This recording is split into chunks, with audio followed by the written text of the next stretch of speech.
tonight. We got to catch these guys and throw them in jail. A brazen booze theft. Did you see these characters on the news last night that went into the LCBO up in Kitchener? They're brazen bunch of crooks. Caught on camera. It's frustrating for the public to see that this is happening. The message from police and the Premier. Plus, a serious scam. Since June, we've had approximately 15 of these distraction thefts reported to us. Targeting seniors. She put a necklace on my neck, and I didn't notice she took my beautiful gold necklace. Why one woman is sharing her story and warning others. And talking trash.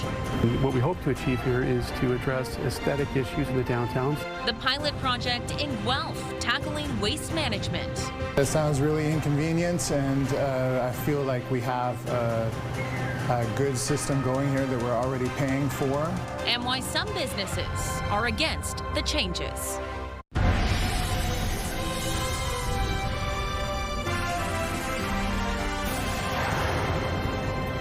Good evening, everyone. Thanks for being here with us. We begin with developing news in Kitchener. One person is hurt and two others are in custody tonight after a shooting in the Weber Street East and Kinsey Avenue area.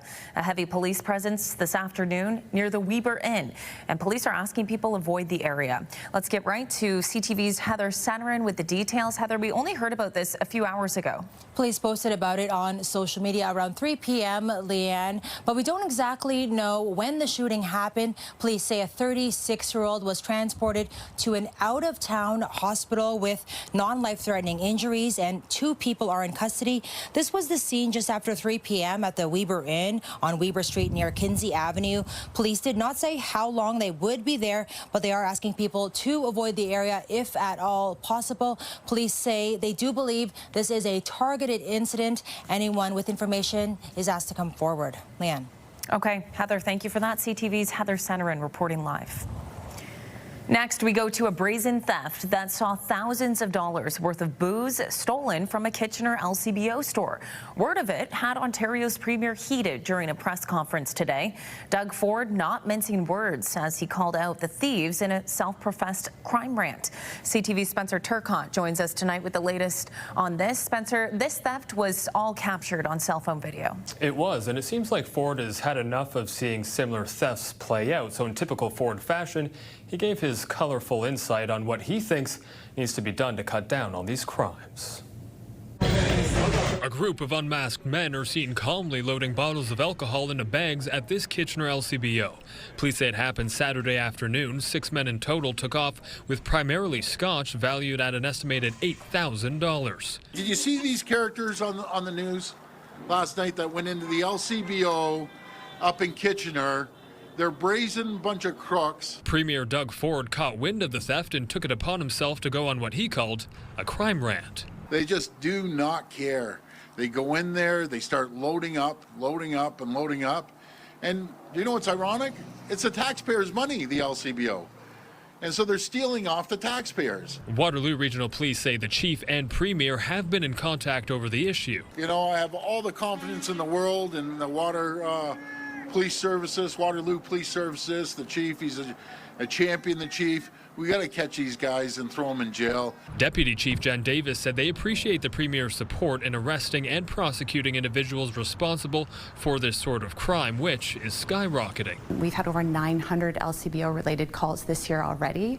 We've laid over 500 charges. Investigators say this could be linked to multi-jurisdictional crime groups, so they are using the clear cell phone video captured to work with other police forces to find the suspects. We know that on the clandestine market, this type of product is fetching 40 to 50% of the original cost, which is then being turned into fueling other criminal activity. Seeing the thieves unfazed by cameras in their faces had Ford reminiscing about the actions of a customer during a Toronto area LCBO theft from last year. I'd love to meet that guy one day. You gave him a couple slugs in the head. They deserve a slug in the head every once in a while. Those comments had shoppers divided at the Kitchener LCBO where the weekend theft happened. There's a lot of ways to use a bottle than just drink out of it.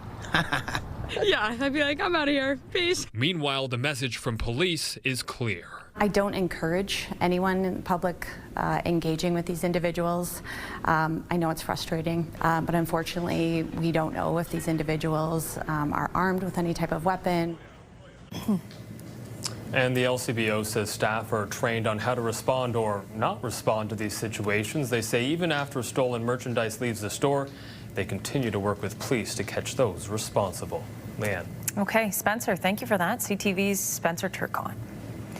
A woman is warning others by sharing her story tonight about a distraction theft.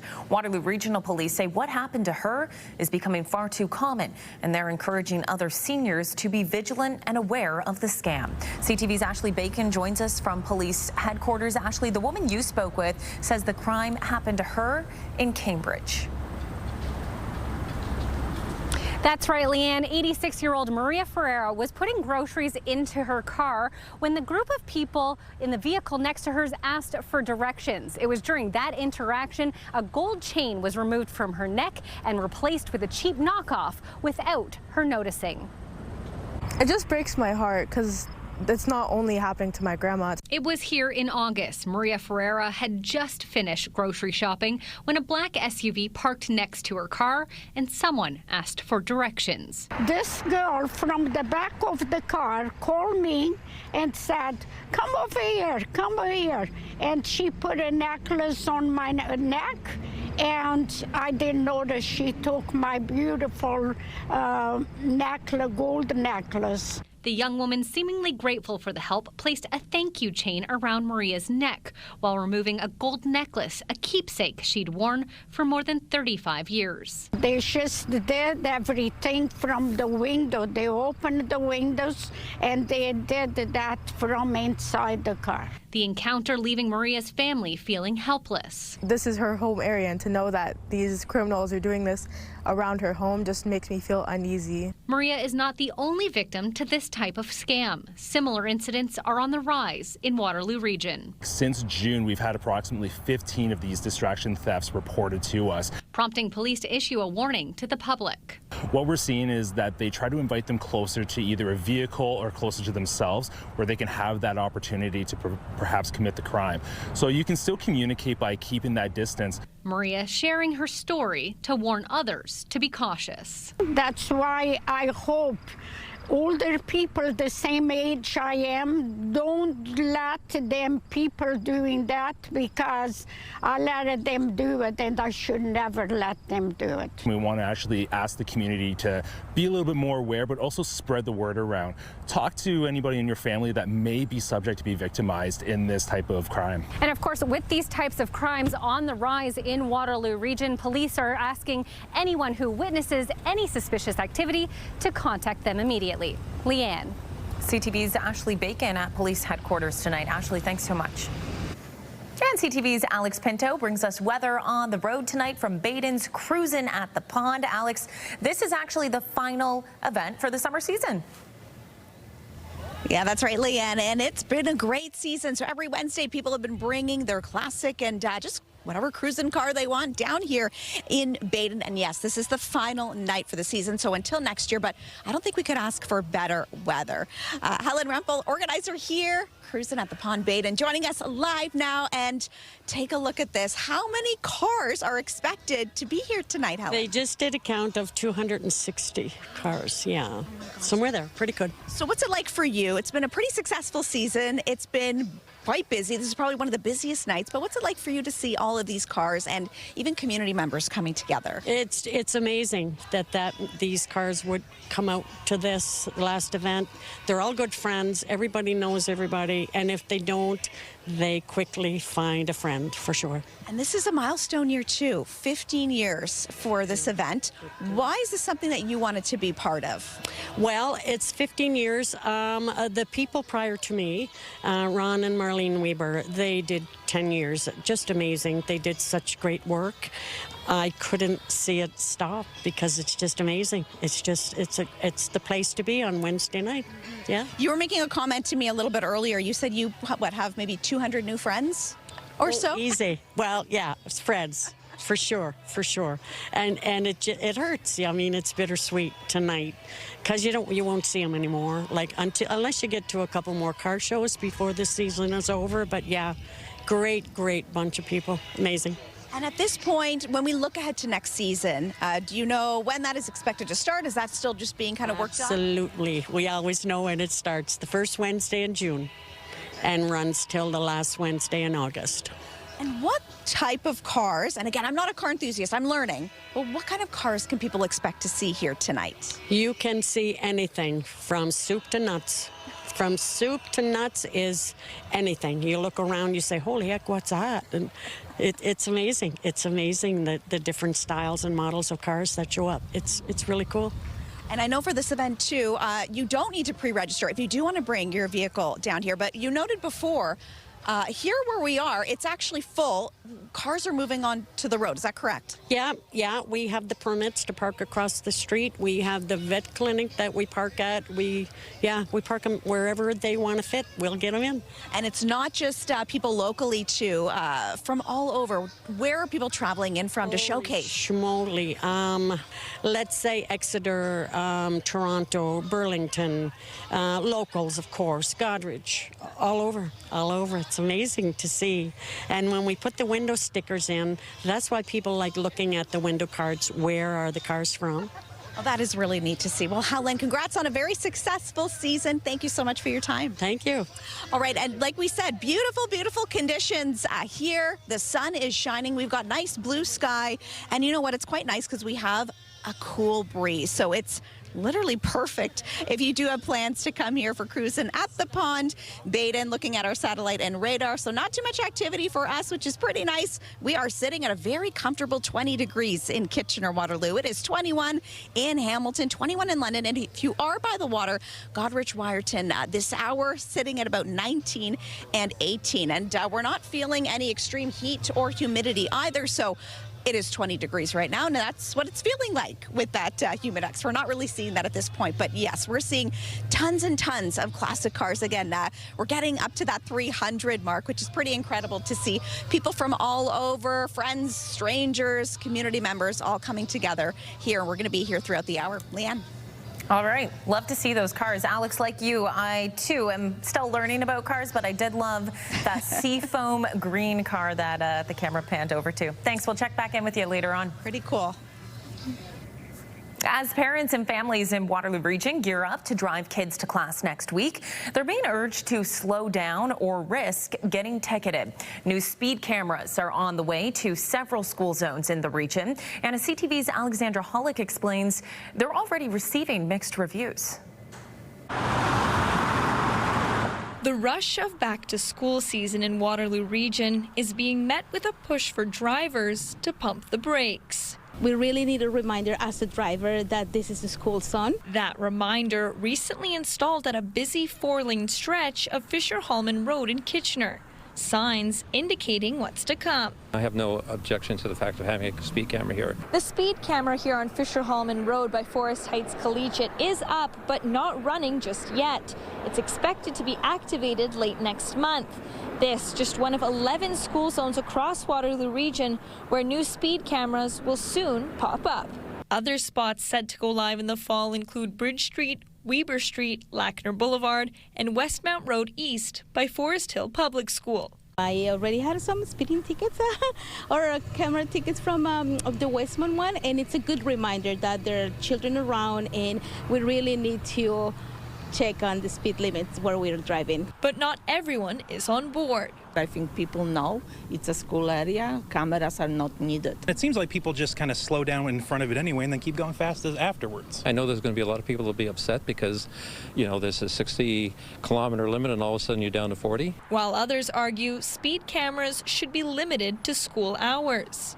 When schools are closed down, on weekends, I think that's a little punitive. CAA says the 24/7 policy has its perks. These cameras are in communities where people live, so it's really important that we are following those posted speed limits no matter what that time of day is. The fines range from $5 to nearly $20 per kilometer over the limit, with revenue going toward road improvements. But the hefty cost can be avoided. These cameras are not gotcha moments. They are meant to remind you of this behavior and to hopefully keep you driving at a safe speed. The region is expected to release its municipal speed camera mid-year report on Tuesday. Alexandra Hollig, CTV News, Kitchener. And it's not just here in Waterloo region. As kids get set to head back to class, new numbers out tonight show parents right across the province are worried about traffic in school zones. CTV's John Musselman has that story. It is quiet today, but this Etobicoke school drop-off zone will be bustling next week when students return to class. It also means plenty of traffic congestion. And a new study by the CAA released today suggests parents are reporting unsafe driving in their child's school drop-off zone. This is a report that we actually do every year to really understand the different behaviors in the school zones. What are parents seeing and how are they feeling in terms of that overall safety perception? Here's a look at some of the findings. 83% report seeing unsafe driving behaviors in school zones. That's up 3% from 2024. And 63% consider their child's school zone unsafe. Distracted driving, congestion, and speeding are major issues. In school zones like this one, the speed drops from 40 kilometers an hour to 30 kilometers an hour, but not everyone pays attention. Residents say some cars are still going too fast. Slow, better slow go. Speed bumps would obviously help. You can't go 100 kilometers over a speed bump without damaging your car. Toronto police say just 10 kilometers over in the safety zone will cost you $50 plus a $15 surcharge added on top. Congestion is on the rise. More and more parents are choosing to drive their kids to school. And so we're asking everyone, we've been out of routine. Let's all do our best and plan ahead so we don't make any poor decisions while we're on the road. The CAA encourages kids who live close to school to try to walk to reduce congestion, and parents who need to drive their kids should try and park about a block away and then walk the rest of the way in to avoid backups in the school drop-off zone. That was CTV's John Musselman. A reminder to start your day in the know with our CTV News Kitchener newsletter. Get the best local content from CTV News straight to your inbox. We've got today's top stories, the latest weather forecast, and some must-see videos. It is all in one place. You can sign up now, ctvnewskitchener.ca. And still ahead on CTV News, Talking Trash. The pilot project in Guelph tackling waste management and why some businesses and residents are against the changes. No shortage of cool cars here in Baden for the final cruising at the pond of the season. I'll let you know when, though, we could see a little bit of active weather roll in coming up. Download the CTV News app and stay on top of local stories as they unfold. We go to a dramatic scene unfolding. Customize your feed and watch live wherever you are. ctvkitchener.ca, your home for news. When you see it happen, send it to CTV News. Text 10400. From your screen to ours. Text 10400.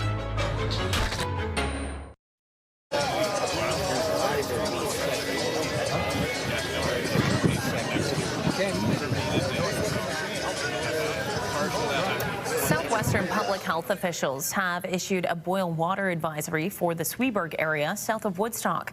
That includes the eastbound en route service center near Woodstock. They say test samples indicated that there was bacteria present. According to the health unit, residents under the advisory should bring water to a rolling boil for at least 1 minute before consuming. In Walkerton, officials are hosting operators from all over the world, training them in drinking water safety. As CTV's Scott Miller tells us, the legacy of the town's E. coli disaster lives on. Water operators from across Ontario are in Walkerton this week to learn the lessons that should help prevent another town from going through what Walkerton did 25 years ago. Because of what happened, it makes it so much more important just to make sure that it doesn't happen again. In May 2000, E. coli entered Walkerton's drinking water system, leading to the deaths of 7 people and making thousands more ill. The town's water operators, Stan and Frank Cable, were charged with falsifying records in the wake of the tragedy. But an inquiry found that a lack of training played a role in the tragedy as well. So 4 years after Walkerton's E. coli disaster, the Walkerton Clean Water Centre was built. Thousands of water operators from across Ontario now come to Walkerton each year to learn how to prevent a water-based tragedy from happening in their communities. This shaped a lot of the requirements that are required for drinking water systems, like adopting a multi-barrier approach and just finding those lessons learned from the unfortunate incident that happened in Walkerton. Some might suggest that haven't we learned the lessons from Walkerton by now? I mean, it was 25 years ago. We've been talking incessantly about drinking water quality since. But the folks here at the Walkerton Clean Water Centre point out that some of the water operators today and future water operators weren't born when the Walkerton water disaster happened in May of 2000. So learning the lessons of what happened here during those dark days is incredibly important. I think I was probably 4, so I don't remember it at all. But learning about it since I've been in this career is definitely something that makes me want to be able to do my job very well and make sure that I think that's the last thing that you want on your conscience is anybody getting sick or anything like that. So that's something that's pretty important to me. Many of the new operators coming into the industry now, they don't remember Walkerton, right? They were too young at that point. So our job is to remind them of, what can happen when you don't do your job properly. And, it provides meaning and context to their job so that they take it seriously and they learn what they need to learn. It's not about keeping status quo. We have to continuously learn, continuously improve, and that's the only way we're going to get better and maintain the system in accordance with the regulations. In Walkerton, Scott Miller, CTV News. A new pilot project in downtown Guelph is hoping to tackle long-standing waste issues, but not everyone is on board. Some business owners and residents worry the changes could add additional costs, time, and work to their already full plates. CTV's Hannah Schmidt reports. When the business owner comes in, they bring their waste either here for recycling, over here for diversion of organics, or over here for waste. It's a new approach to waste management in downtown Guelph. And what we hope to achieve here is to address aesthetic issues in the downtown, as well as enhance compliance with respect to the waste management bylaw. Starting this week, residents and businesses in select areas can register to use shared waste containers, locked and accessible only with a code through an app, for their garbage, recycling, and organics. Whether it's borne by businesses or borne by taxes is to be determined, so we have studies ongoing. The pilot, which runs until the end of December, will test 3 downtown waste sites, including a set of bins at the MacDonnell Street lot that track how much waste each user deposits. We'll be just looking at the aggregate tonnage, things like that, to help us with our planning. The city says downtown has long struggled with overflowing bins, compliance issues, and unsightly waste on sidewalks. Addressing the aesthetics part of that as well, what we see is the performance is not where we'd like it to be in terms of diverting the potential waste from landfill. But some businesses and residents see things differently. Every small business down here keeps just about everyone accountable, with everyone keeping a really nice standard of cleanliness around here. So right now, looking around the city, it's quite clean. People are utilizing the bins perfectly. People are utilizing it better. Some businesses are against the changes, saying the program will mean lugging trash further, potentially paying added fees, and doing extra work compared to the current system. There's a designated area for garbage, for people to store their garbage waste, but it's what comes with it. It sounds really inconvenient, and I feel like we have a good system going here that we're already paying for. For now, businesses and residents remain divided, some resistant to change, others willing to give it a chance. It would be beneficial, I think, in that sense, to just have somewhere for it all to go. Otherwise, you do see sometimes like overflowing garbages. There are some garbages back, like garbages being outside, but not everywhere, right? So yeah, maintaining gap is a very good idea.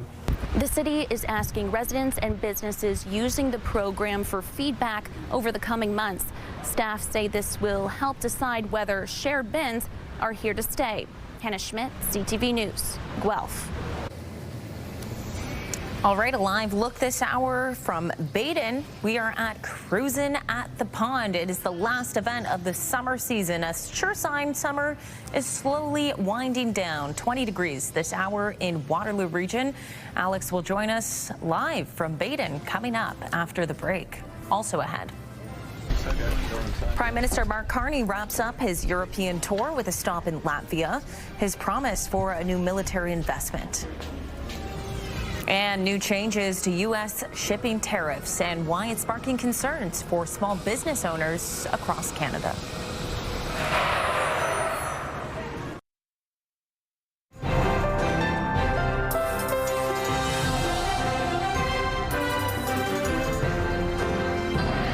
We take you back to Baden now, where Alex is live at the final Cruisin' at the Pond of the summer season. Alex, it seems like there was a pretty good turnout for this final event of the summer. Yeah, very good turnout. Nearing that 300 mark, we're hearing, with cars and community members alike, and we are seeing all kinds of cars, some older, some newer, depending, 20s, 30s, 40s, you name it. There's something here for everyone, and we're going to chat with Paul now, who's got a pretty neat car, and I've got to say, I love the color of this. What kind of car do you have, and how long have you had it for? I've had the car for about 6 years, and it's a 34 Plymouth Business Coupe. So it's very tight inside, obviously. And yeah, I've had it, enjoy it. I take it to all these car shows, meet a lot of people, talk to a lot of car guys. So you meet people, get new ideas for it, and so forth. And yeah, I've made good friends just coming to all these car shows. I take it everywhere. I drive it everywhere. Further to that, how long have you been coming to this particular event, and why do you keep coming back? I like coming back because it's always very good car shows, very good turnouts, and Helen does an awesome job of running this show. So, and also, I've been coming here probably about 6 years, ever since I had the car. So yeah, and you meet so many different people, so. And people always love the color. I was going to say that was one of the standouts, was the color, I've got to say. And you were telling me something pretty neat, that your daughter raced something similar to this, and that's what prompted you to buy it. Yeah, she ran a hobby car like 10 years ago that was a 34 Plymouth Coupe. So I told her when she sold the car, and I said, I'm going to buy a car identical to it, right? Took me a long time to find it because it's a Plymouth, not a Ford or a Chev, right? So it was quite an episode to find one. It took me 5 years to find one. It's not easy to find. No, not easy to find, and it makes sense why you are here showcasing your beauty. Paul, thank you so much for your time. Appreciate it. Oh, you're welcome. I enjoy talking to you. Thank you. So yes, beautiful conditions for Cruising at the Pond, and it is the final night here. But when we take a look at the sky, we're seeing some nice sunshine, blue sky, and we're not seeing too much in terms of heat and humidity, which is great to see. So when we look at our future cast, mainly clear conditions we're noticing here right across Waterloo region and much of southern and southwestern Ontario right now. But when we look ahead to tomorrow, this is going to be a bit of the question mark, whether we're going to get all this rain that looks like it could be on the way. Potentially a risk of a thunderstorm for the afternoon hours also. Once that system, though, does pass and we get into your Friday, that's when we could see a little bit of a mix of sun and clouds, slight chance for a bit of wet weather before we officially start your long weekend. Right now, 20 degrees it is in Kitchener, Waterloo, 21 in Hamilton, 22 if you are in Windsor or Sarnia. And again, we're not feeling that extreme humidity, so it is 20. It is going to feel like 20. So pretty comfortable and perfect for an event like this tonight. High today, 22. So we are sitting right about normal for this time of year. Our record high, 37.2. That was set back in 1948. And on this day in 1915, we saw an overnight record low of just 3.3 degrees. So a little bit cooler than the expected overnight low of 11 that we should experience tonight, which is pretty cool and comfortable in terms of keeping the windows open when you're going to bed. If you're an early riser, you're definitely noticing, especially this week, it is darker when you open your eyes at 6 a.m. because that sun is not rising until 6:40 now, and that sun setting at 8:06 p.m. So overnight, just a few clouds are expected. Again, overnight low of 11. That's what it's expected to feel like. And then looking ahead to your day tomorrow, high of 20 at this point, showers, and again, that risk of a thunderstorm is expected to go into play in the afternoon hours at this point. So over the next several days, when we look ahead to the rest of the week and to start off your long weekend, so that chance of showers expected for your Friday with a high of 19 degrees, just a 30% chance we're seeing once we get past potentially those thunderstorms we could see tomorrow. But Saturday and Sunday, take a look at that, 21 and 24. And even for your Monday, 23 is an expected high, mix of sun and cloud then. And for Lambton, Kent, and Essex, again, similar conditions for you. When we look ahead to tomorrow, risk of a thunderstorm expected with some potential wet weather. Before we could see just a slight chance for some wet weather before your long weekend goes into play. And then southern Georgian Bay, if you do have plans to be by the water, just a slight chance to start of showers to start off your long weekend. But Sunday, take a look at that, sunny sky expected with a high of 22 degrees. But yes, for us here right now, I don't think we could ask for better weather. It is sunny, but it is still cool. We're really feeling that nice breeze. And great if you want to come down to Baden to check out all of these classic and cruising cars. It's going to be a fun night. Leanne. Yeah, certainly is, and it looks like great weather out there, Alex. Have fun. Thank you. The Prime Minister wrapped up his trip to Europe with a visit to Canadian soldiers stationed in Latvia. Mark Carney offering up a message of gratitude after promising new military investment. CTV's Abigail Beeman reports. Inside a field ambulance, up close with tanks, Prime Minister Mark Carney talked to dozens of Canadian troops to learn what they do, and he heard what they need. And you see how important, for lack of a better term, drones are in the Ukraine fight. We are watching, studying, understanding how that fight is there, but we need those pieces of equipment here in Latvia. Drone operator Wayne Fraser says modernization would help too, right down to his tactical vest. It is a little outdated. There's no modular capability with it, which can be a little bit impeding. We're also, back home, creating a new defense procurement agency so we can build at pace. So the women and men of the armed forces have cutting-edge military equipment that they need and deserve. About 200 kilometers from the Russian border, the Prime Minister announced a 3-year extension of Operation Reassurance, saying, unfortunately, the need for the Canadian-led NATO mission here has only intensified. Carney didn't take questions. His defense minister pushed on whether Canadian troops in Ukraine was a possibility, regardless of a ceasefire. These conversations are continuing. Obviously, the United States has an important role to play. So we'll see. Latvia was the last stop on a 4-country European tour for the Prime Minister, who told Canadian troops here in Latvia what he told Ukrainians in Kyiv, that the strategy for Russia needs to be deter and fortify. Abigail Beeman, CTV News, Camp Adige, Latvia. And Stella Head putting Elmira on the map. The team competing at the Canadian Surf Life-Saving Championships and the hardware she's bringing home.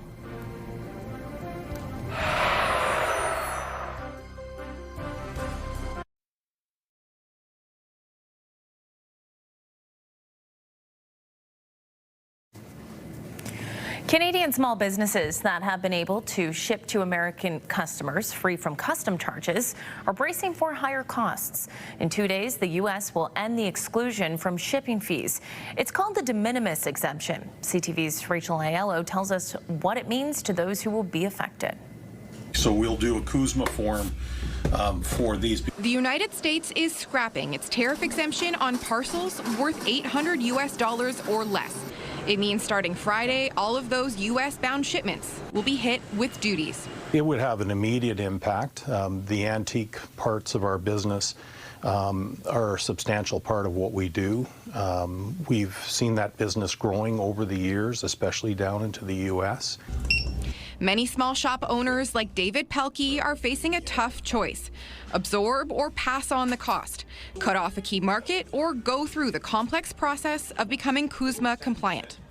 This is going to have implications for a lot of Canadian businesses, and it's coming at a time where you don't necessarily have a lot of resilience in the small business sector. But U.S. President Donald Trump dumping de minimis is also set to cost American consumers and could result in big headaches for border agents. It was there for a reason. Millions of duty-free packages enter the U.S. daily. But with this change looming, postal operators in at least 25 countries are suspending U.S. shipping, citing the lack of clarity around enforcement. Canada Post is not one of them. Instead, they'll be using a third-party program to collect and send the duties directly to U.S. Customs. The Crown Corporation said the duty will be equal to the tariff rate of a product's country of origin. For Canada, the current rate is 35% for most goods. A key caveat to take note of, Canada Post flagged to us today that documents and gifts valued under $100 US sent from Canadians, not businesses, will be exempt. Rachel Aiello, CTV News, Ottawa.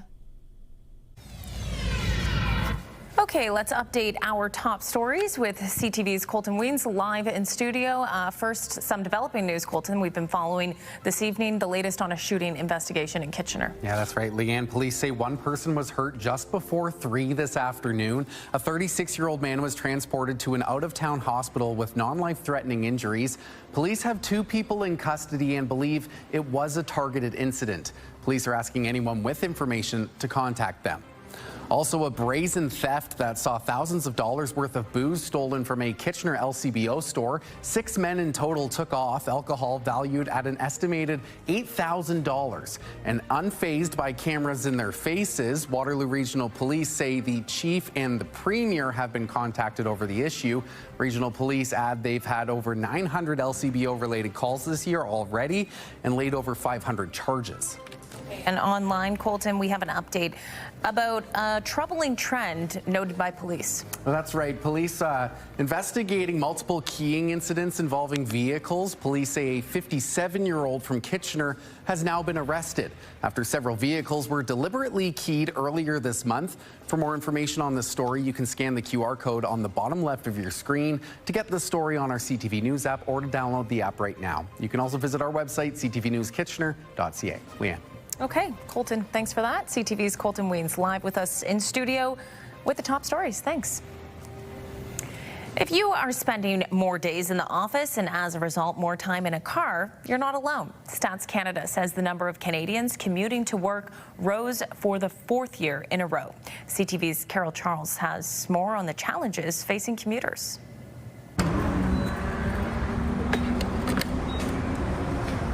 Mitzi Williams is making a quick stop at the gas station on her way to work. She has been working hybrid since COVID, but does go into the office twice a week. Well, it is an hour drive, so about $20 to $30 I fill up every morning. On top of the fact that I have to drop my kids to daycare, which is an extra 25 minutes further away, so yeah, $20 to $30. That's a lot. Meantime, at the Ajax GO station, a similar story. I like the mix. Hybrid is great. Get to go in, socialize a bit, and then also have flexibility. A recent report from Stats Canada says hybrid workers are increasingly spending more time in the workplace than at home. Some commuters tell us this can be a real challenge. Oh, it's very difficult to manage because kids are also at home at this time, so it's difficult to manage them also, and the office, it's difficult, yeah. Meantime, Premier Ford is also calling on all companies in Ontario to bring workers back into the office 5 days a week. It's time to bring people back to work, that they can be mentored, they can collaborate. It's a lot easier looking at someone in the eye. Despite the cost to commute, Mitzi does prefer to go into the office.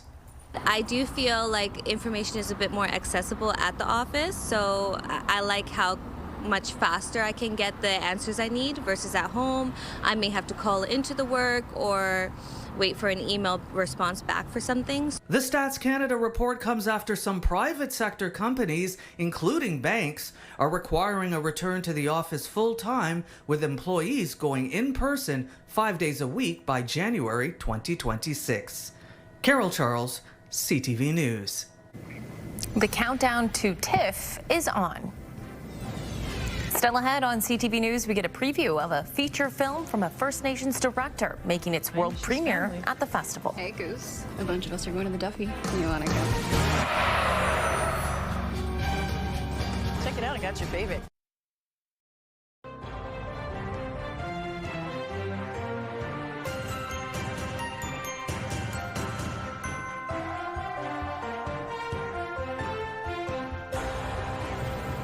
The countdown is on to the 50th anniversary of the Toronto International Film Festival. And the Canadian film, Nika and Madison, will have its world premiere at the festival next month. As CTV's Andrea Case tells us, its theme is taken from a repeated crime against Indigenous people. So, what is up for this weekend? I was heading back to the res. Oh, cool. Sometimes I forget you're even native. Real-life friends Star Slade and Ellen Jade were cast as the lead actors in the thriller Nika and Madison, co-written and directed by First Nations filmmaker Eva Thomas. Nika and Madison is about two Indigenous women who get in trouble with the law and then they have to go on the run. So it's much like an Indigenous Thelma and Louise or an Indigenous Queen and Slim. The film's world premiere will take place at the Toronto International Film Festival on Sunday, September 7th at 3:45 at Scotiabank Theatre. So this is my third year in a row at TIFF, and I feel so supported and so uplifted by this film festival, and it's made a major impact on my career. So that's why I'm glowing. Am I under arrest?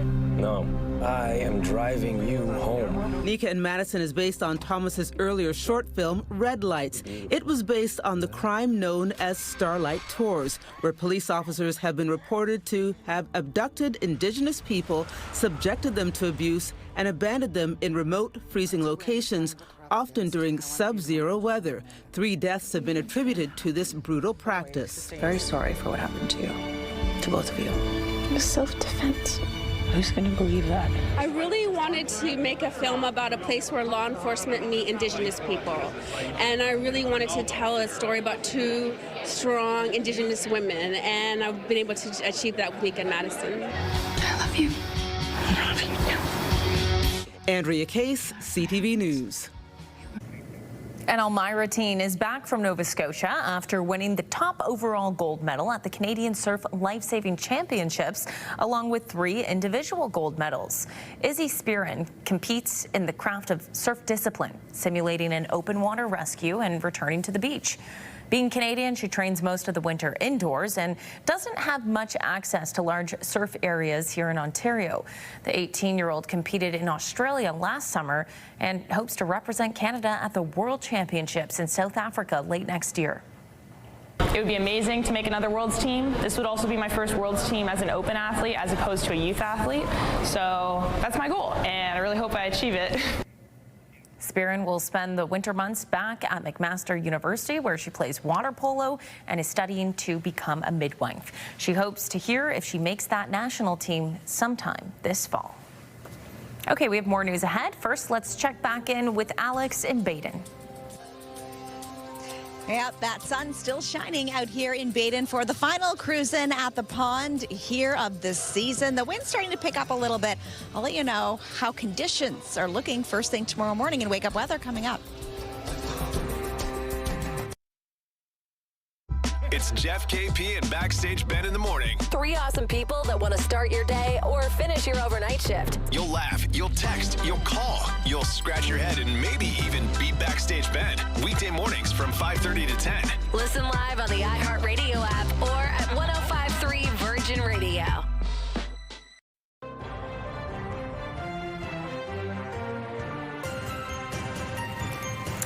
Okay, let's check back in with Colton for a look at some stories our team is following as we head into the evening. Colton. Leanne will have more of the sights and sounds happening at Cruisin' on the Pond in Baden. It's the final day for this season with all kinds of classic cars on display. Also, the beach of Bellwood Lake Conservation Area is closed tonight. The Grand River Conservation Authority reporting the presence of a suspected blue-green algae bloom. The closure is expected to be in effect until after the algae bloom has dispersed. Leanne. Okay, Colton, thanks very much for that. And we will take one last check on the forecast and head back to Baden, where Alex is standing by. Alex, it's been a pretty successful cruising at the pond this year. Oh, I would say so. And everyone coming up and talking to us, they are just loving the weather. We're getting a nice cool breeze. We're still enjoying that sunshine, nice blue sky out here this evening too. And this should continue right until that sun sets, so maybe just past 8 o'clock or so this evening.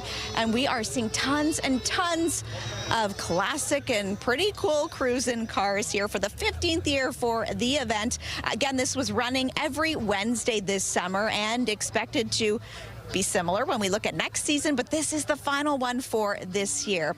And today being that last day for this event. And we saw upwards of 270, close to 300 cars here tonight, and people traveling from all over, not just Waterloo region, but we have people from Exeter, Toronto as well, making the trip just to be here and show off their cruising cars. And this is also a volunteer run event, which is a really great community initiative that we are seeing. And pretty much anyone can show up with their car. You do not have to register in advance. You can just come here, park, and mix and mingle, which is really great to see. So some people, yeah, you know, they're with neighbors and just brand new friends too. All right, for your wake-up weather, by 6 a.m., we're going to be seeing partly cloudy conditions, sitting at around 13 degrees.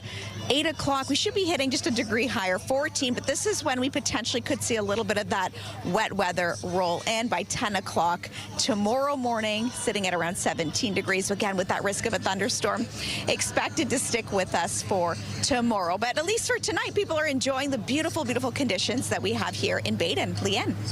Okay, yeah, Alex, good thing the event was tonight, hey, not tomorrow with that rain coming through. Perfect evening for it. Hate to see summer events winding down, though. Okay, thanks everyone so much for watching. We will be back here at 11:30 tonight. Don't forget to check out the CTV News app for news anytime. You'll get news as it happens with breaking news alerts and up-to-date information throughout the day. And go to ctvnewskitchener.ca for in-depth coverage and developing stories anytime. We'll take you back to Baden for cruising at the pond and some classic cars out there tonight. Beautiful evening for an outdoor summer event. We'll leave you with the sights and sounds, and we'll see you back here at 11:30. Take care. Have a good night.